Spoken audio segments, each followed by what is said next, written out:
especial para toda la audiencia de Palabras Mayores, para toda la ciudadanía, para todos los trabajadores y trabajadoras del sector salud y los distintos sectores sociales y ciudadanos de Colombia.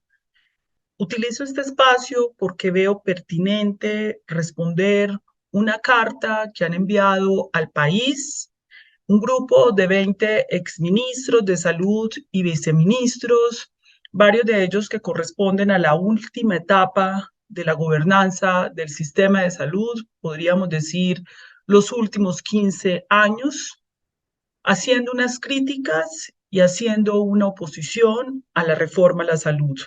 Por tanto, como ciudadana, como médica, como académica y como exministra de salud también, me propongo responder cada uno de los puntos que ellos señalan. Lo primero que ellos están planteando es que la reforma a la salud incumple mínimos constitucionales. Es muy importante que entendamos que la definición si algo es constitucional o no lo da la Corte Constitucional, pero además aquí hay varias imprecisiones, porque cuando ellos hablan de mínimos constitucionales, están exigiéndole una reforma que no es una ley estatutaria. Recordemos que hay dos tipos de leyes en Colombia, hay varios tipos, pero hay dos. Una son las leyes estatutarias que definen el núcleo esencial de los derechos fundamentales, los límites de los derechos, y las leyes ordinarias que determinan las estructuras de los sistemas para garantizar esos derechos. Esto es una ley ordinaria, señores exministros y ciudadanos, no es una ley estatutaria.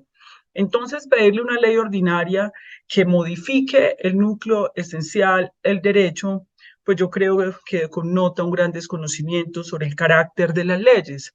Ahora bien, será la Corte Constitucional la que defina finalmente qué elementos son constitucionales o no, pero para eso esto tiene que terminar el trámite parlamentario. Lo otro que ellos mencionan allí es que no hay participación en el proyecto de ley. Yo creo que no hay proyecto de ley de reforma a la salud que tenga más artículos en torno al tema de la participación. Recordemos que la reforma a la salud que adelanta su trámite en la plenaria de la Cámara de Representantes crea el Consejo Nacional de Salud como órgano vinculante donde participan las diversas organizaciones sociales de la sociedad civil, científicas, médicas, de terapias y enfermería, para poder ayudar a establecer los elementos centrales de la política pública de salud.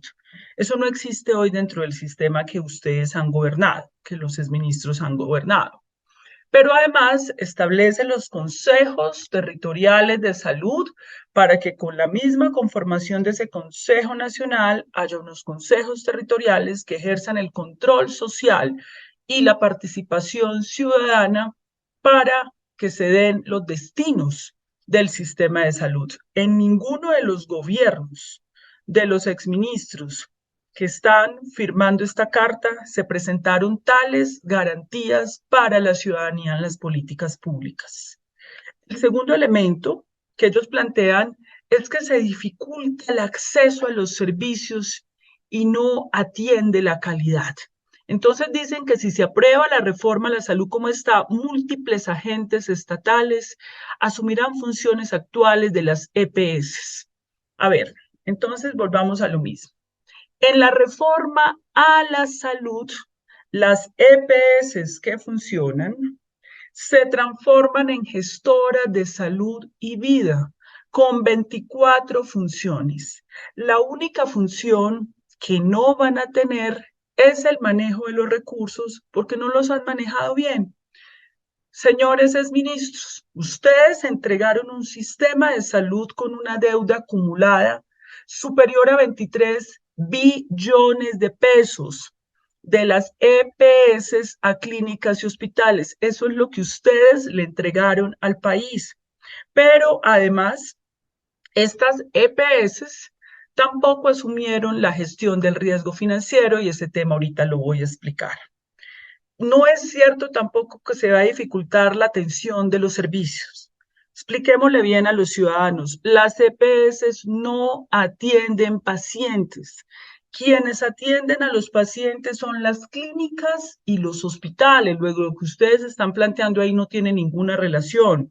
Las clínicas y los hospitales continúan en el sistema de salud, tanto las clínicas privadas como los hospitales, e incluso se va a aumentar la oferta. Se va a construir algo que ustedes no construyeron, y es el nivel primario de atención, es decir, que todo colombiano, cerca a su casa, cerca a su trabajo, cerca a su entorno, tenga los servicios básicos que cualquier ser humano pueda tener. La hospitalización básica, las urgencias, la sala de parto, el médico, el odontólogo, pero además el personal de la salud extramural que vaya y haga la detección de la enfermedad, haga el trabajo de la promoción de salud. Ninguno de ustedes ni los gobiernos hicieron eso. De hecho, el último informe del BID es muy claro, que es un informe interesante sobre hacia dónde se destina el gasto salud, y dice que el 17% del gasto de hospitalizaciones corresponde a hospitalizaciones que se hubieran podido prevenir. Ese es el sistema que ustedes le dejaron a Colombia. El 20% del gasto total se destina a atención de condiciones también que se hubieran podido controlar con actividad física, con control del consumo de sustancias psicoactivas, con control del tabaquismo. Eso no lo hicieron ustedes. Además, el estudio muestra que solo el 3% de los recursos se van a atención primaria en salud, cuando los grandes sistemas de salud del mundo, por lo menos el 30% debe cubrir este nivel primario para atender mejor a la gente, para que la enfermedad no avance, para que las personas no entren a los servicios de urgencias cuando ya no se puede hacer nada, cuando la enfermedad ha empeorado. Ese fue el sistema de salud que ustedes le dejaron al país. Por eso no es cierto que se va a dejar de atender a los pacientes, porque por el contrario, la reforma fortalece a quienes atienden los pacientes, que son los hospitales y las clínicas, a quienes las EPS les adeudan 23 billones que ustedes y sus superintendentes de salud no pudieron controlar. El otro elemento que ustedes plantean, o los exministros plantean en la carta, es que se elimina la libre elección, como si hoy hubiera libre elección en el sistema de salud. Le pregunto a quienes nos ven y a los que firmaron la carta, ¿cuál es la libre elección que tiene un ciudadano que está afiliado a una EPS que tiene integración vertical? Es decir, si yo tengo mi propia clínica, soy un EPS, capturo recursos, contrato mi clínica, pues todos los pacientes que lleguen los mando a mis clínicas a las que yo contraté, donde yo tengo mis acuerdos y mis negocios. ¿Cuál es la libre elección que hay ahí? ¿Cuál es la libre elección que tienen los campesinos y la ciudadanía dispersa de Colombia en 633 municipios donde ni siquiera hay servicios de salud y donde no hay ni siquiera acceso a servicios de salud?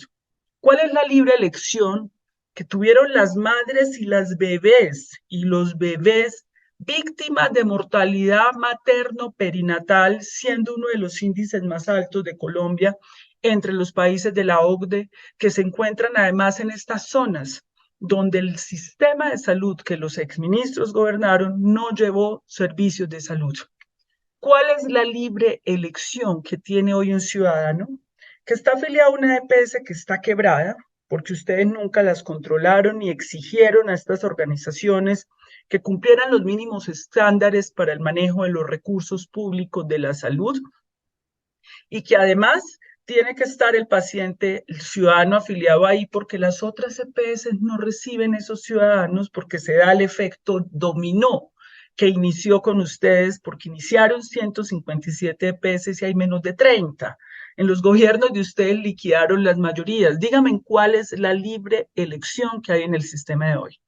No existe libre elección, porque insisten en decirle asuntos a la gente que no corresponden a la realidad.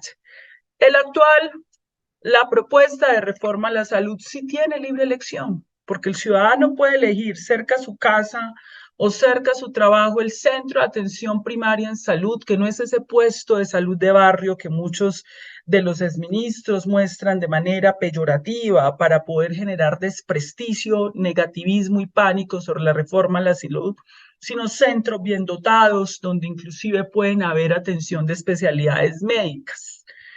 Entonces puede haber esa elección, pero además elección sobre el prestador de mediana y alta complejidad, la clínica, el hospital, el centro de trasplantes. Hoy, las EPS, de acuerdo a su rentabilidad de negocio, mandan pacientes inclusive de Medellín a hacerse trasplantes a Bucaramanga o donde convenga más su negocio y no a la libre elección del paciente. Dicen además que desaparece el aseguramiento. Esto sí que es increíble. ¿Qué aseguramientos son las EPS? A ver, tienen un punto de partida errado porque dicen que las EPS son el aseguramiento. Esto es completamente falso, señores. Resulta que las EPS serían el aseguramiento si tuvieran mecanismos financieros de reaseguros o reservas técnicas que permitieran respaldar las deudas que tienen en el sector salud. Pues, por ejemplo, uno de los firmantes, Alejandro Gaviria, sacó un decreto para exigirles que parte de los recursos los invirtieran en capitales, los guardaran en los bancos en inversión para poder respaldar las deudas billonarias que tienen, los tratamientos, y no lo hicieron. El informe de la Superintendencia de Salud es contundente y este informe de la Superintendencia de Salud dice que proyectaron en los gobiernos de quienes firman, no en el gobierno de Gustavo Petro, que tenían que hacer inversiones por 18 billones de pesos para asegurar el sistema de salud y no lo hicieron. Tienen un déficit de 12.4 billones. Entonces, ¿de cuál aseguramiento nos están hablando los exministros? Las EPS no son aseguradoras. No existe aseguramiento si no hay reaseguro y no hay reservas técnicas. Entonces, seamos serios, sensatos, por favor, cuando le hablemos a la gente. ¿Quién ha sido el asegurador de facto? El Estado, que es el que finalmente paga todo, porque aquí nunca hubo inversiones de capital privado. Todos los recursos de la CPS los aportamos los colombianos a través de los impuestos y a través de las cotizaciones y son manejados y acumulados en un fondo ADRES por el Estado. Entonces aquí no se acaba ningún aseguramiento. Lo que se pretende acabar sí es una intermediación que ya acumula deudas superiores a 23 billones de pesos, pero además tiene un déficit de 12.4 billones de pesos. Estas son cifras astronómicas, como para que las pasen de alto. Además dicen que la reforma a la salud no tiene UPC. Por favor, es que me parece increíble porque es que eso es falso además. Es que no es verdad además. La UPC es la cifra per cápita que gira el Estado, es decir, todos los colombianos ponemos plata. Y el Estado a la EPS le gira de esa plata que ponemos todos los colombianos, porque el Estado lo financiamos todos, ese es el sentido de los impuestos, una cifra al mes para que los que no nos enfermemos financiemos a los que se enferman. Eso se llama el aseguramiento, que la reforma mantiene. En ninguna parte de la reforma dice que se acaba la UPC, es que no podemos seguir mintiendo, por favor, señores. Discutan sobre el documento radicado en el Congreso de la República, no sobre las presunciones fantasiosas que tienen. Y esa UPC se mantiene, solo que se calcula por el territorio de personas que estén en un departamento o en una ciudad. Y se calcula además de manera más transparente porque quiero comentar lo que pasó en el gobierno, saliendo el doctor Santamaría, que es uno de los exministros que firma acá, luego entró Alejandro Gaviria, venga, yo les cuento lo que ha pasado con la UPC y cómo es que se calcula la UPC. La UPC se calcula por autorreporte de las EPS. Las EPS van y le dicen al Ministerio de Salud, al Ministerio de Hacienda, mire, esto es lo que nosotros hemos atendido. Y no se verifica nada. Y eso pasó en los gobiernos de los firmantes, no en el actual gobierno. Es decir, quienes manejan estos recursos para contratar la prestación de servicios le dicen al Ministerio de Salud y Hacienda, nosotros atendimos tanto y nos tienen que dar tanta plata y les dan la plata. Ahora se quejan Y ese es el argumento, que hay insuficiencia de la UPC, que hay una quiebra supuestamente del sistema porque el Estado y el gobierno le está girando menos. Pero miren lo que pasó en el año 2010. En el año 2010, uno de los organismos reguladores del Ministerio de Salud, doctor Alejandro Gaviria, ojalá vea este video, contrató para que la Universidad Nacional de Colombia, la academia, esa sí es la academia, hiciera el estudio sobre la UPC. Y resulta que la Universidad Nacional de Colombia, ¿qué fue lo que encontró? Que hay 3 EPS que reportaron mucho más de lo que realmente gastaban. Dice el informe, el gasto per cápita arrojó una cifra cercana a los 200.000 millones para Café Salud, Salucot 208.000 millones y Cruz Blanca 194.000 millones 562. Con medidas de tendencia central, en promedio, el del gasto total per cápita era del orden de 60.000 millones. Es decir, el promedio era 60.000 millones, pero sobrefacturaban, presentaban unas cifras infladas al Ministerio de Salud para sobre esas cifras infladas se pudiera calcular la UPC y recibieran más plata. Esto ocurrió en el año 2010 y en el año 2012 esto se informó al país. Tanto fue que la Superintendencia de Industria y Comercio, en la resolución 4611 del 30 de agosto de 2011, para que luego no me digan que los estoy calumniando, reconoció y sancionó a SEMI y a 17 EPS afiliadas. El doctor Jaime Arias, que es uno de los firmantes, fue presidente de ASEMI. Él no solamente fue ministro, sino representante de las EPS durante muchos años. Entonces se debe acordar muy bien de esto. ¿Y qué concluyó la Superintendencia de Industria y Comercio? Concluyó cosas que son muy graves. Esto que ocurrió afecta directamente la variación en la UPC, ya que las CPS estarían suministrando información consensuada que no guarda total correspondencia con la realidad del negocio desarrollado. Esto lo supo el país. Hubo un debate de control político en el Congreso de la República en el año 2010, donde ya se advertía que estaban presentando cifras infladas para el cálculo de la UPC. Ahí asumió como ministro Alejandro Gaviria y posteriormente Fernando Ruiz, quienes tuvieron una década para corregir esta situación y no lo hicieron. No lo hicieron, ocultaron este estudio que sí se dio a conocer por el Congreso de la República, pero además desatendieron las recomendaciones que dio la Universidad Nacional de Colombia de que tenía que hacerse una auditoría si fuera aleatoria sobre las EPS, pues siguieron haciendo el cálculo de la UPC por una década por lo menos y posterior con base a reportes que pudieran tener presuntamente connotaciones de fraude. Son 10 años de responsabilidad de ellos. Y entonces ahora van a decirle al país y le van a reclamar al país que cómo así que la reforma no tiene mecanismos de contención de costos y gastos. ¿Esto fue una medida de contención del gasto? Cuando no fueron capaces de examinar y de generar los mecanismos de auditoría para el principal gasto público en salud después del gasto de defensa y deuda externa en este país. ¿Ustedes saben lo que significa eso? Que haya sido posible que los colombianos hayamos pagado mucho más a esas EPS por lo que hicieron. Pues esa es la responsabilidad histórica que tienen quienes firman esta carta, que en vez de estar obstruyendo la posibilidad de que el país corrija el rumbo equivocado que le dieron a la salud, pues deberían estar colaborando, pero pues claramente no lo quieren hacer. Se arriesga la gestión financiera, imagínense lo que dicen aquí, que entonces, ¿cuál gestión financiera? ¿De qué gestión financiera van a hablar con esto que les acabo de explicar, más una deuda de 23 billones de pesos? ¿Cuál es la gestión financiera de las CPS? Quebrarse.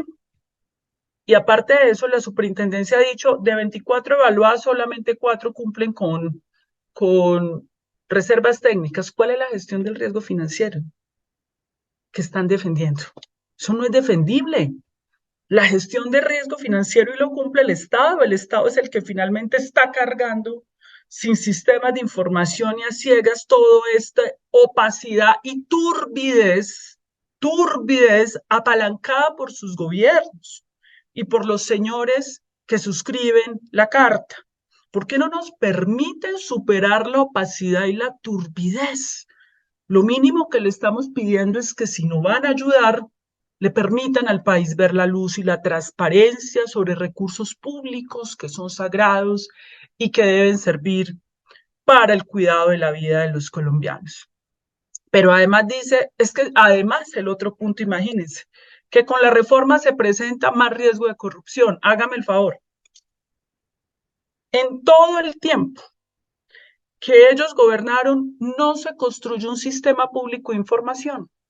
No sabemos a ciencia cierta las cifras, porque las deudas de EPS con clínicas y hospitales son 23 billones de acuerdo a los estados financieros de las EPS de las cuentas por pagar, pero si vas a ver las cuentas por cobrar de las clínicas y hospitales, no sabemos.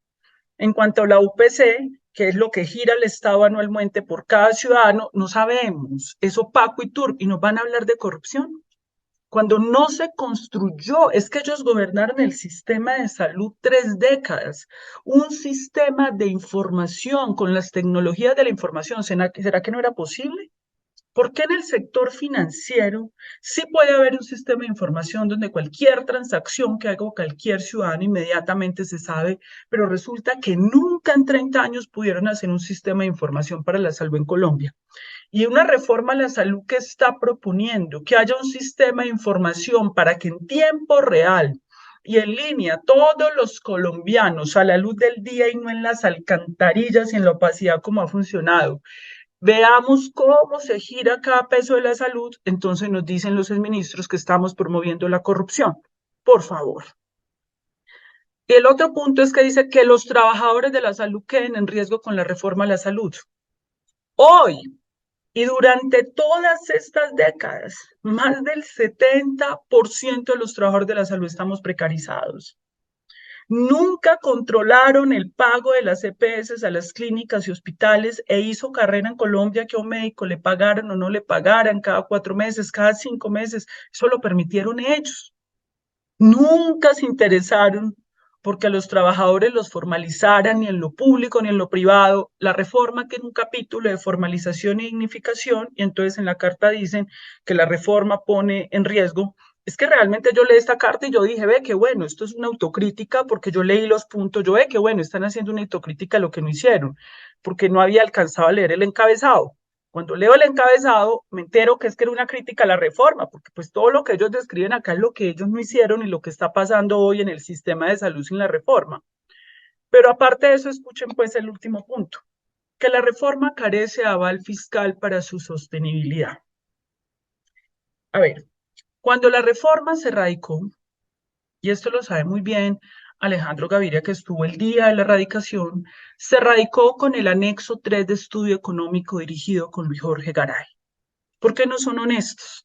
¿Por qué no leen el anexo y debatamos las cifras? Les aceptamos pues un debate sobre el contenido del anexo, donde están todas las modelaciones, proyecciones económicas a 10 años, todas las fuentes y usos del sistema de salud, todas las deudas acumuladas, los pasivos de las empresas sociales del Estado, el cálculo económico de cuánto nos cuesta construir los centros de atención primaria en salud que le falta al país, la formalización laboral, las proyecciones. ¿Por qué no discutimos sobre eso? ¿Pero por qué le siguen diciendo al país que esto no tiene estudios económicos? Ahí hay una persona que es economista, otro que trabajó con las CPS. ¿Por qué no dan la discusión sobre el contenido y le siguen diciendo esto al país? Pero además la semana pasada el Ministerio de Hacienda y Crédito Público radicó el informe preliminar de impacto fiscal. ¿Y por qué preliminar? Porque los exministros saben muy bien que en una ley de la República, de acuerdo a la ley quinta, que es el orden legal y constitucional que rige el trámite de las leyes, tiene que el Ministerio de Hacienda puede tomarse hasta el último debate para mandar el informe final de impacto fiscal, porque en cada debate se cambian proposiciones, se mejoran los artículos, porque ese es el debate democrático. Hay modificaciones y no puede estar el Ministerio de Hacienda acá que haya una proposición modificando el informe de impacto fiscal. Por eso es preliminar. ¿Por qué dicen que no hay aval fiscal? Cuando ya hay dos estudios económicos, uno por uno de los economistas más importantes y respetables y honorables de este país, ¿por qué no lo controvierten? Sean honestos, pues si son tan técnicos y si tienen tanto conocimiento económico y financiero del sistema. Y otro, por el ministro de Hacienda y Crédito Público, que insisto, lo presenta como preliminar porque no sabemos cómo vaya a pasar el trámite que falta en la Cámara y en el Senado de la República y porque la ley le permite hacerlo hasta el final. ¿Por qué no rebaten las cifras, señores? Entonces, en este sentido, el llamado a la ciudadanía es no nos dejemos engañar y desinformar más. Hago un llamado al Congreso de la República a que continúe adelante con el trámite de este proyecto de ley en bien de los colombianos. Tenemos una oportunidad histórica de corregir un camino que nadie se atrevió a corregir. No podemos seguir administrando la crisis como lo que hicieron quienes firmaron la carta, que administraron y ocultaron una crisis, porque el manejo que le dieron al sistema fue dar apariencia de normalidad, emitiendo decretos y resoluciones para que unas organizaciones llamadas EPS, que manejan billones de pesos de los colombianos, que no cumplían desde hace mucho tiempo los estándares para manejar esos recursos, lo que hicieron fue emitir decretos y resoluciones para ir bajando los estándares e ir diciendo pues que íbamos bien, que el sistema iba bien, y eso no fue cierto. Quiero dejar la tranquilidad de que la reforma a la salud se ha hecho con rigor, con estudio. Es un trabajo de 10 años que cuenta con intelectuales, académicos, médicos, ciudadanos que han participado de manera rigurosa. El Congreso de la República también ha hecho un trabajo riguroso. Por tanto, la exigencia mínima a quienes estuvieron al frente de lo que hoy es una debacle es por lo menos que ayuden a construir lo que ellos no fueron capaces de hacer. En ese sentido, quiero dar la tranquilidad de que ningún ciudadano con la reforma que en este momento está aprobando el Congreso de la República va a quedar sin sus tratamientos. Quien tiene tratamiento lo va a seguir teniendo. El que le está yendo bien le va a seguir yendo bien. Lo que va a ocurrir aquí es que el que no le ha ido bien, le va a ir bien como el mejor de los colombianos que está siendo atendido. Muchas gracias y les agradezco si me ayudan a difundir esta información y esta pedagogía necesaria.